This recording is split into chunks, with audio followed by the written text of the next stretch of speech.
Welcome to Code Report. I'm your host, Connor Hoekstra. First off, I posted this tweet on Friday.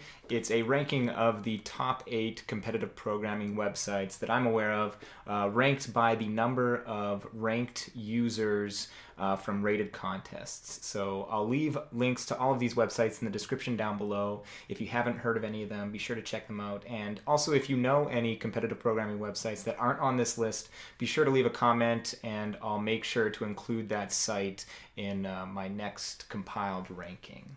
Also, I wanted to point out a pretty major mistake in one of my HackerRank videos that I posted last week. So in my HackerRank Hour Rank 27 Problem 2 solution video, I posted this code, but it actually doesn't need to be this. It should be this. And the reason for that is that we have our find function and our upper bound and lower bound function. And on a multiset, the find function doesn't guarantee what the iterator points to. So if there's multiple values in your multiset and you're searching for one of them, it doesn't guarantee which one it's going to point to. But for upper bound and lower bound, it does guarantee. So the while loop that's in our first piece of code, we don't actually need. So we can simplify this function to the function below. So thank you to Dennis for pointing that out. And with that said, let's take a look at the contest that happened last week. We had a busy week last week, starting off with HackerRank Hour Rank 27 on Monday. We had 3 contests from Codeforces throughout the week, round 473 on Tuesday, Educational 41 on Wednesday, and round 474 on Saturday. We had the start of the Code Chef April Long Challenge, which started on Friday and continues for the next week. We also had the qualification round for Google Code Jam. If you scored more than 25 points or 25 or more points on the qualification round, you're able to move on to the next round. And of course, we finished the week off with the weekly LeetCode Contest 79 on Saturday night. Taking a look at the top 10 leaderboards, we're taking a look at the Codeforces top 10 leaderboards first. So here you can see there were some recurring top 10 finishers. We had Umnik finishing in 1st, 2nd, 7th, Doteria finishing in 2nd, 1st, and 6th, and Bank finishing 6th, 4th, and 2nd. Taking a look at the HackerRank and LeetCode top 10 leaderboards, most notably we had Yui finishing in 6th in the HackerRank contest, and Limpanda and Dream Moon finishing in 4th and 7th respectively in the LeetCode contest. And in today's video, we'll be covering 2 problems, Problem B from Codeforces round 474 and Problem 3 from LeetCode contest 79. And throughout the next week, I'll be releasing several other videos as listed below. So let's take a look at our first problem. The first problem we'll be covering today is Problem B from Codeforces round 474, entitled Minimize the Error. The question states you are given 2 arrays A and B, each of size n. The error E between these 2 arrays is defined as the sum of the squared differences between the elements in each of A and B. You have to perform exactly K1 operations on A and exactly K2 operations on B. In one operation, you have to choose one element of the array and increase or decrease it by 1. And the question asks us to output the minimum possible value of error after K1 operations on array A and K2 operations on array B have been performed. And note that the length of our arrays will be between 1 and 10 to the 3. The sum of the operations K1 and K2 that we have to perform is going to be between 0 and 10 to the 3, and the values in our arrays A and B are going to be between negative 10 to the 6 and 10 to the 6. So let's take a look at an example. So here we have n, the length of our arrays, equal to 5, K1 and K2 are both equal to 3, and then our arrays A and B are listed here. So array A is 1, 2, 3, 4, 5, and array B is 5, 4, 3, 2, 1.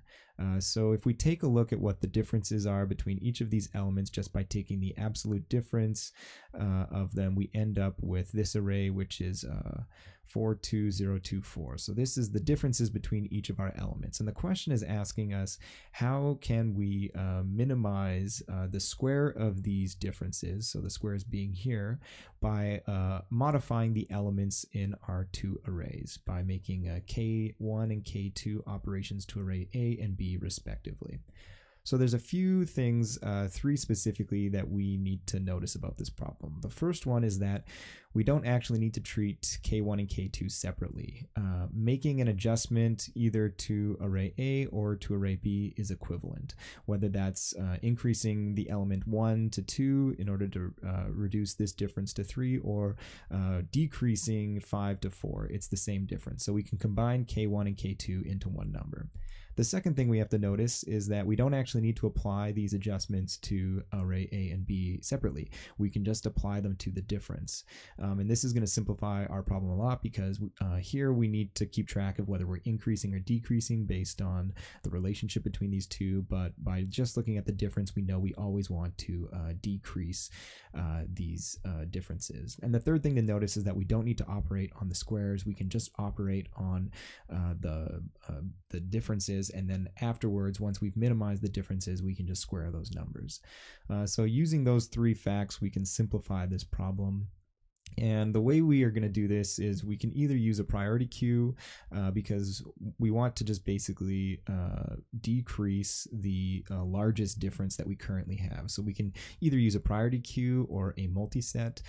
In my solution, I'm going to cover the multiset because that enables us to use our accumulate function, because the priority queue has a container adapter. It doesn't support the .begin and .end methods, so we can't use accumulate. So in my example, I'll use a multiset, and that will end up ordering our differences. And then so we have our combined K1 and K2, and all we're going to do is look at the largest value, decrease that by 1, and then decrease our operations that we have. And then once we insert this back into it, it'll get sorted, and then we just keep on doing this until we run out of operations. So this will put the 4 to 3, and then the 2 will get shifted over. And if we continue to do this, we'll end up with the following differences: 1, 1, 2, and 2. And when we square these, we can end up with our answer, which will be 10. So that's basically it. There's only one little catch, and that's if we end up with differences of 0 and then we still have operations to perform. But I'll cover that when we look at our code. So let's do that now. So here is our code solution.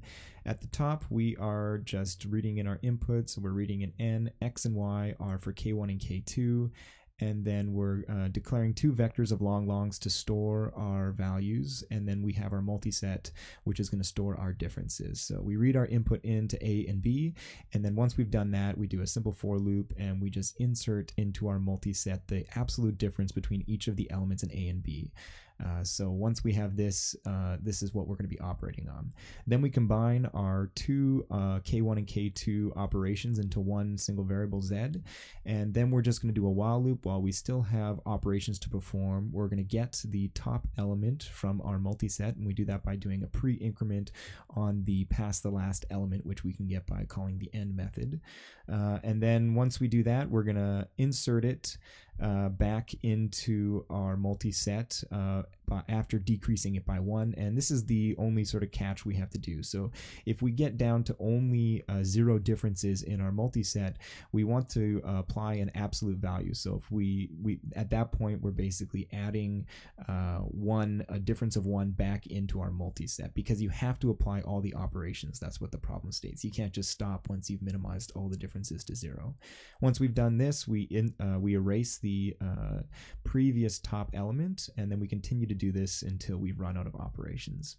And then once we finish this while loop, we can use a lambda, which we'll call square, with our accumulate function in order to output the square of all of the differences, which will be our answer. And note that I had an issue with this problem, and I ended up having to actually use a different solution because I was getting a wrong answer. And that was because I didn't pass in a long literal for the third parameter here. So it turns out that there's a small little pitfall for accumulate, and that's that the type that gets passed in as the third parameter determines the output of the accumulate function. So if you just put in a 0, that's an integer literal, it's going to have a maximum bound of 2 billion, which was not sufficient to satisfy this problem. So note that when you're using the accumulate function, if you have to go larger than integer, or if you need a double, you need to pass in a literal value so that you can tell your accumulate function, that's what I want to be output.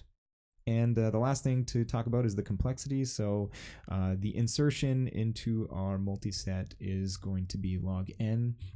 And we're doing this n times, so it will be n log n. But technically, we could have our summation of k1 and k2 being greater than n.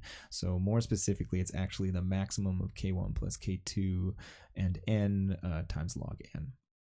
The second problem we'll be covering today is problem 3 from LeetCode contest 79, entitled Largest Sum of Averages. So the problem states we partition a row of numbers A into at most k adjacent non-empty groups. Then our score is the sum of the average of each group.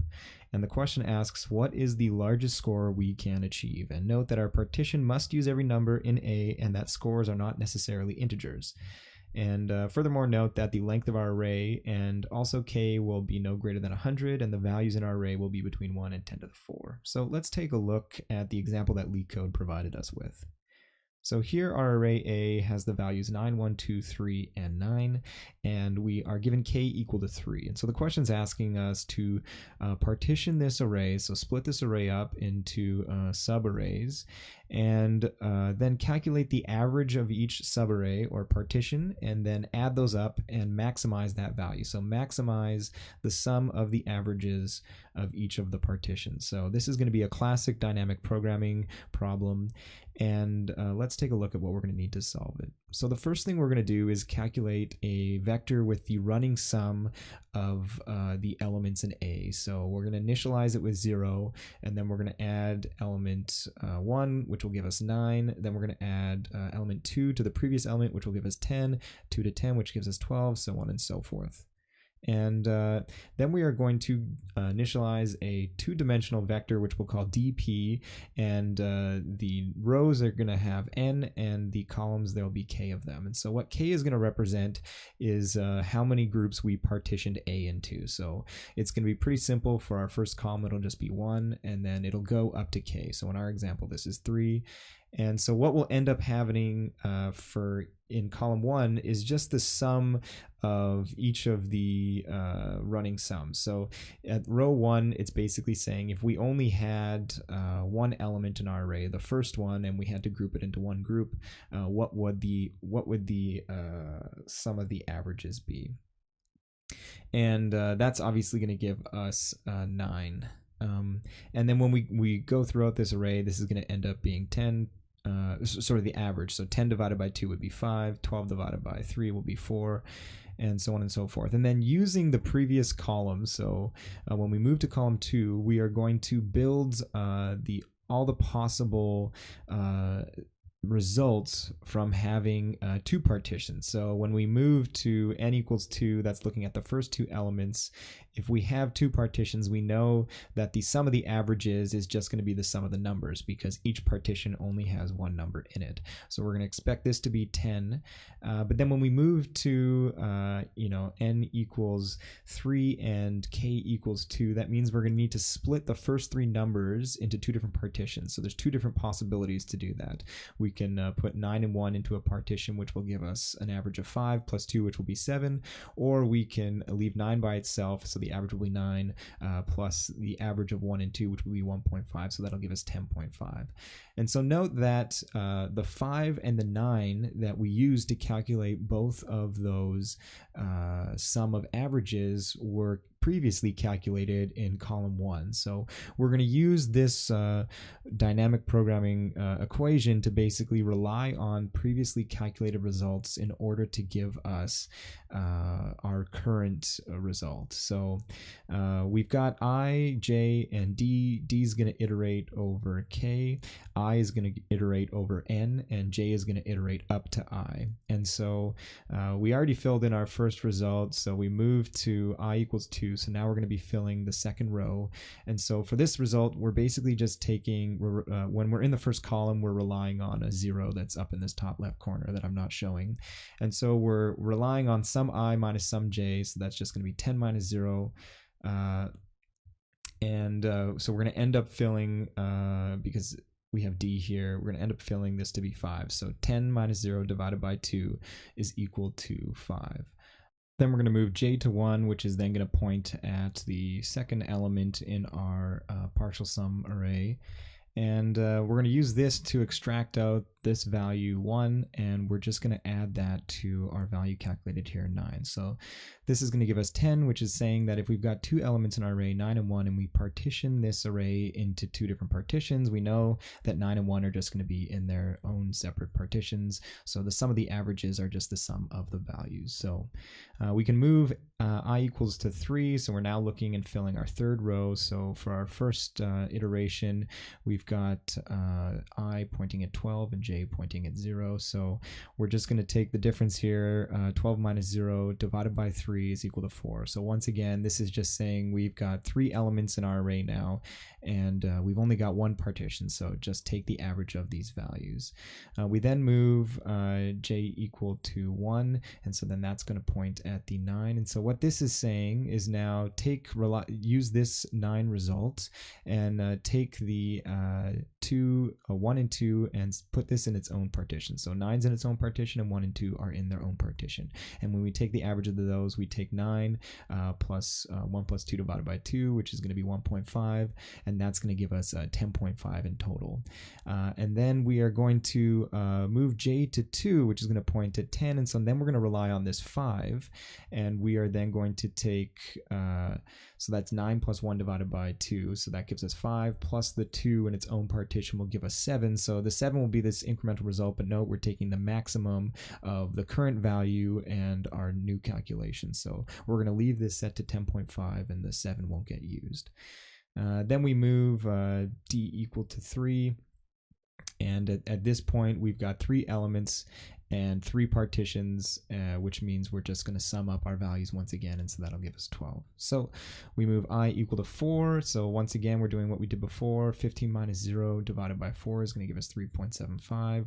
We move j equal to 2, so now we're extracting out the 5 here, and so we have 9 plus the average of our 3 values. So we have 2 partitions, 9 by itself, and then 1, 2, 3 together. The average of this will be 2, so we'll have 9 plus 2 is equal to 11. And then we're going to do 2 other calculations, but the ones that rely on 5 and 4 aren't going to be greater than 11. So when j equals to 2 and I equals to 4, at this point we are taking our 10 from this result and adding, so we've got 9 and 1 in their own partitions, which gives us a sum of 10, and then we take 2 and 3 and we put them in a partition together, which will give us an average of 2.5, and then together this gives us 12.5. So if you continue to do this algorithm, you will end up with the following. And our final answer is going to be 20. So this is with 9 and 9 in their own partitions, which will give us 18, and then 1, 2, and 3 together in a partition, which will give us an average of 2, and overall a total of 20. So let's take a look at the code. So here we have our function largest sum of averages, which takes as parameters a vector of integers a, our values, and our integer k, the number of partitions, and it will return a double, which is the sum of the averages of each of our partitions. So at the top here, we're just setting n to be equal to the size of our array, and then we are declaring a vector of doubles, which will be our total, or our vector of running sum. So we're initializing this to 0, and then we're making use of the partial sum function, which is in the numeric, the STL numeric library, and we're passing it the begin and past the last iterators from our vector a, and then using the back inserter function to create a output iterator to the end of our sum. And so after these 2 calls, we will have our vector of running sums, which we can then use in our algorithm below. So on the next line, we then declare our two-dimensional vector dp, which we are going to initialize to -1. And note we're dimensioning them to be +1 so that we don't need to worry about the fact that our vectors are 0 indexed. And we'll set our value at 0, 0 to be 0, which our first iteration of our loops will rely on. And then we do the following. So we loop from I, 1 less than or equal to n, which is going to be over the values in our array A. Then we'll loop d equals 1 less than or equal to k. This is going to loop over the different partitions, number of partitions that we can have. And then we are going to loop j equals 0 to less than I, so that we know how we can look back into our partial sum vector. And then whenever we have dpj d minus 1 not equal to -1, we can then call our formula, which we were using in our visual example. So the maximum of its current value equal to dp of j d minus 1 plus the sum at I minus the sum at j. So that's the partial sum up to the element I and j in our vector A. And then divided by I minus j. So this is basically getting us the incremental amount that we need to add to our previously calculated value to get our overall sum of averages. And if we complete these nested for loops, we can then just return the value at dpnk, and this will be our answer. So the last thing to talk about is the time complexity, which for this problem is going to be O of k times n squared. Technically n cubed because k is limited by n, but yeah, k times n squared. Taking a look at the contests happening next week, we've got round 475 from Codeforces on Tuesday. We've got the first online round from the Google Code Jam on Friday night at 9 p.m. We've also got Top Coder SRM 733 at noon on Saturday, and of course the weekly LeetCode Contest 79 at 9:30 on Saturday evening. And also note that for the remainder of this week, we also have the CodeChef April Long Challenge that's continuing to go on. And last but not least, taking a look at the top 10 viewing countries, we have India moving into first place over United States, and we had Romania bumping from number 10 to number 9, and also Norway and Italy back on the top 10 leaderboard. So as always, thank you to everybody for watching all around the world. As always, if you enjoyed this video, hit that like button. Make sure to follow me on Twitter for reminders 30 minutes before contests start. You can find all of the code that I use in my videos on my GitHub page. All of the links are in the description down below. And finally, if you want to make sure you don't miss any of my upcoming videos, make sure to hit that subscribe button. Thanks for watching, and I'll see you in the next video.